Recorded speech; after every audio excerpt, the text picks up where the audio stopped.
A maioria das situações para as quais as pessoas buscam as consultorias, as terapias, são os conflitos nos relacionamentos interpessoais, ou seja, dificuldade nas relações com as pessoas, sejam elas o marido, a esposa, os filhos, sogros, parentes, patrões, amigos, colaboradores e muitas vezes até mesmo os clientes. O tópico de hoje diz respeito ao relacionamento com os filhos. E quando se trata de questões emocionais, um mais um nunca é apenas dois. Tudo tem variantes. A gente fala aqui de um modo amplo, mas cada caso é um caso. Desde pequenos, os nossos filhos observam, imitam a nossa maneira de viver, nossa maneira de resolver os problemas, o tom de voz, nossos modelos de relacionamento, a maneira de vestir. E esse é um parâmetro no qual vão se basear as atitudes deles durante muito tempo na vida. Nós ensinamos pelo exemplo do que nós fazemos e isso fica gravado no inconsciente da criança. Quando houver uma necessidade no futuro, ela vai buscar o modelo de ação ou reação que ela aprendeu na sua infância, com os pais ou com quem cuidou e zelou dela. Os pais ou as pessoas que cuidam e zelam da criança têm sobre ela uma representatividade de autoridade moral. Isso é muito sério. Junto com essa autoridade moral, vem também uma responsabilidade imensa, porque para um filho até uma determinada idade, a palavra dos pais ou dos cuidadores é lei, ela é verdadeira, ela é inquestionável. Quando uma criança ouve que ela é capaz de fazer, que ela consegue fazer algo, ela tenta porque ela acredita que vai conseguir. Principalmente quando os pais ou responsáveis dizem isso para ela, mostram isso para ela todo o tempo. Mas por outro lado, quando um pai ou uma mãe diz para um filho que ele é um bosta, que ele não presta para nada, que ele não sabe fazer nada, ele não faz nada direito, ele realmente vai acreditar que não é nada mais do que isso, que ele é incapaz de fazer as coisas. Ele internaliza este conceito de si mesmo. E se eu sou um bosta, se eu sou incapaz, eu vou ter atitudes correspondentes àquilo que eu acredito que sou. Enquanto crianças, muitas vezes o pai e a mãe não exigem muito dela. Talvez arrumar a cama, ir para a escola, poucas obrigações em casa. Não precisa lavar a louça, não tem que ajudar a limpar banheiro, nem manter quarto arrumado, ou pequenos cuidados com o jardim, com os animais da casa. Muitos crescem sem nenhuma responsabilidade, porque não fazem nada direito. Isso do ponto de vista dos pais. Mas são esses mesmos pais que muitas vezes estão cansados demais para ensinar ou não têm paciência o suficiente para perceber que aos 6, aos 10, aos 12 anos, a criança não tem a habilidade de fazer as coisas com a perfeição de um adulto, as coisas solicitadas. Ou pior, alguns querem poupar os seus filhos de responsabilidades e de tarefas que eles tiveram de realizar quando jovens, porque querem evitar que os filhos passem pelos mesmos sofrimentos. E assim, esses pais, geralmente as mães, vão abraçando todas essas tarefas que deveriam ser compartilhadas com os filhos, com todos os integrantes da casa, o que traria dois benefícios. Além de aliviar a carga das atividades diárias desses pais, também iria desenvolver na criança um senso de responsabilidade. Ela vai saber que se ela não molhar as plantas morrem, que se ela não alimentar o cachorro morre, que se não lavar o sapato dele vai ficar sujo, vai cheirar mal, que se não lavar o uniforme da escola, o uniforme vai estar sujo para o dia seguinte e assim por diante. Nós não estamos falando de trabalho escravo, são atividades necessárias e que fazem parte da vida de todos, não são castigos, são tarefas que precisam ser definidas de acordo com a idade, com a capacidade de cada um dos filhos. À medida em que esses filhos crescem, as exigências e as responsabilidades também aumentam. É um processo natural da vida, foi um processo da sua vida também. A vida adulta traz muitas responsabilidades, mas também muitos privilégios. As pessoas tendem a olhar para o lado pesado, triste, só para as responsabilidades e nem sempre se dispõe a construir momentos de alegria, entretenimento, momentos de lazer. Para a maioria das pessoas que fazem consultoria comigo, eu observo que alegria, leveza, lazer, diversão não fazem parte da vida.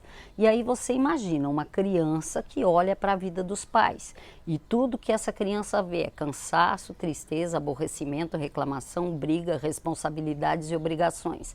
Essa criança vai querer crescer? Nunca! Ela vai ter 13 anos e vai continuar arrastando uma fraldinha pela casa, um cobertorzinho, um bichinho de pelúcia. Ela vai ter medo de tudo, porque ela olha para o futuro que lhe é mostrado e ela treme só de pensar que a vida dela vai ser aquilo. Mas ela não tem maturidade para expressar isso.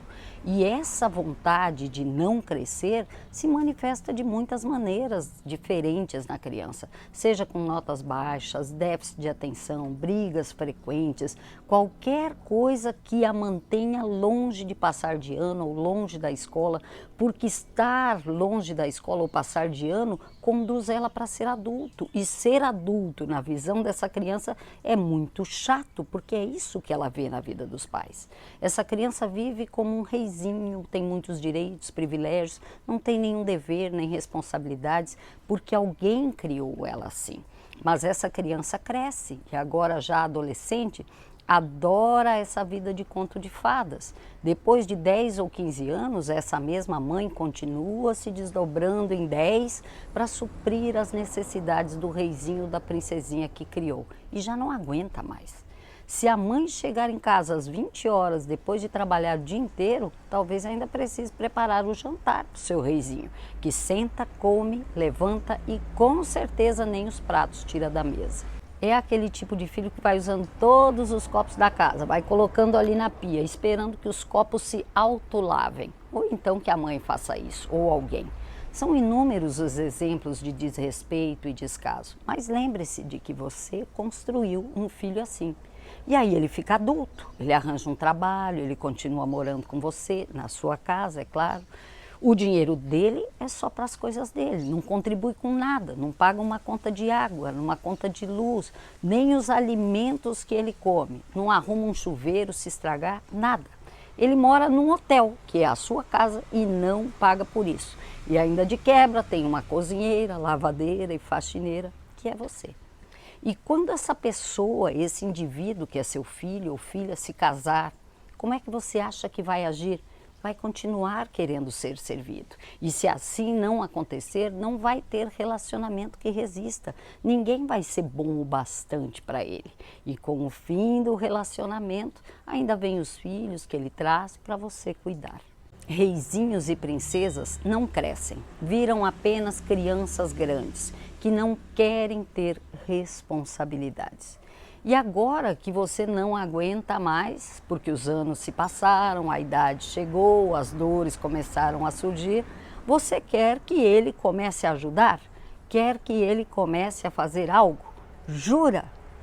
Me fala sinceramente, você conhece alguém que queira perder os privilégios adquiridos? E aí começa o seu sofrimento. Você acha que ele é ingrato, que não reconhece tudo que você fez, tudo que você deixou de fazer para dar para ele, etc, etc, etc. E é mesmo, mas você não mostrou que isso era importante desde quando ele era pequeno. E agora como é que você quer que ele perceba isso? Ele não vai perceber, porque não é conveniente, não interessa para essa pessoa saber que as mães cansam, que as mães ficam tristes, que as mães estão depressivas ou que as mães estão com dor. Esse reizinho que você criou só olha para o próprio umbigo, mas quem não aguenta mais é você. E como é que a gente muda isso? Sua casa, suas regras. O passado não pode ser mudado, mas o dia de hoje sim, e o de amanhã também.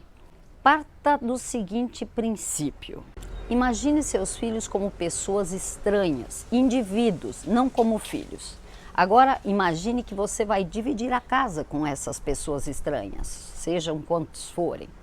Caso todos trabalhassem, por que só você deveria pagar o aluguel, a luz e a água? Se morassem 3 pessoas nessa casa, não haveria uma escala de limpeza se fossem estranhos? Banheiro, roupas, calçadas? Se todos comem, todos podem cozinhar, lavar louça, pagar supermercado? Se você cobraria isso de estranhos porque se sentiria explorada, ia chamar de folgados e outros adjetivos, por que é que você não cobra dos seus filhos para que você possa criar um pouco de harmonia e respeito na sua casa? Na casa da gente, quem define as regras é a gente. Tem um ditado antigo que diz assim: quem paga o baile escolhe a música.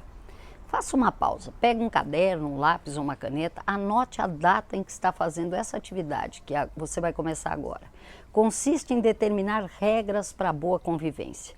Escreva as novas regras da sua casa, tudo que você deseja que seja realizado, desde limpeza, horários, atividades, pagamento de despesas, quem, quando e como deve ser feito, como num cronograma mesmo. Por exemplo, almoço, na segunda, na quarta e sexta você faz, na terça e na quinta o fulano faz, no sábado e domingo o ciclano faz. E assim com tudo, banheiro, vidraças, roupa, calçada, tudo que faz parte da rotina e da vida de vocês. Lembre sempre de atribuir tarefas adequadas com a idade e a capacidade de cada um, de cada integrante da sua família. Depois que você definiu a agenda com o que você quer que seja a responsabilidade de cada um, chama todo mundo para uma conversa, explique que você gostaria de mudanças e a partir de quando elas devem ser aplicadas na sua casa. Ah, mas aqui em casa ninguém vai aceitar fazer nada disso não. Pode até ser, mas minha casa, minhas regras. Você delimita os espaços e os deveres. Para cada responsabilidade não cumprida por alguém, você pode retirar dessa pessoa um privilégio que você oferece. Pode ser o celular, a internet, uma saída, um lanche fora de casa, algum benefício.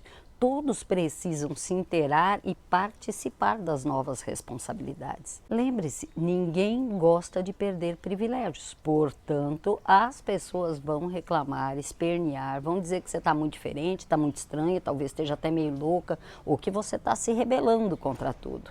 Determine como serão as coisas daqui para frente, sua casa, suas regras. Se seus filhos já têm mais de 18 anos e estiverem muito insatisfeitos ou se sentindo explorados pelas regras que você determina, talvez eles se sintam mais tranquilos e satisfeitos buscando um lugar onde eles possam viver melhor, arcando com suas despesas, cada um cuidando do próprio nariz. Isso não deve causar em você nenhum mal-estar, nenhuma culpa, de modo algum. Provavelmente aos 18 anos você já tinha seus filhos, já trabalhava, já cuidava da casa e dava conta do recado. Se você conseguiu, com algum esforço eles também conseguem. Não se trata de punir ninguém, e sim de equilibrar os esforços de todos. Trata-se de se preservar. A gente olha para os filhos com o amor incondicional de mãe, de pai. Temos dificuldade de olhar para eles como indivíduos que são. Aqueles homens e mulheres que estão nos presídios ou dando golpes por aí são filhos de alguém. Ali tem um pai, uma mãe, uma família em sofrimento. É difícil olhar para as escolhas erradas dos nossos filhos e aceitar que eles as fizeram. O fato de eu não concordar com essas escolhas não diminui o meu amor de mãe. Muitas mães continuam orientando, visitando no presídio, engolindo a sua dor para confortar a dor de quem amam. Ninguém deve ter privilégios às custas da saúde física e emocional de outra pessoa. Vou repetir. Ninguém deve ter privilégios às custas da saúde física ou emocional de outra pessoa. Eu adoraria saber de que maneira os conteúdos da mentoria Como Viver Feliz estão impactando na sua vida, de que maneira eles contribuem. Então, se você puder, deixe o seu comentário, perguntas, dúvidas, eu vou respondendo a tudo dentro das possibilidades. Você pode também sugerir assuntos que sejam importantes para você e talvez a gente possa criar um conteúdo específico a respeito. Gratidão por servir. Um grande abraço a todos.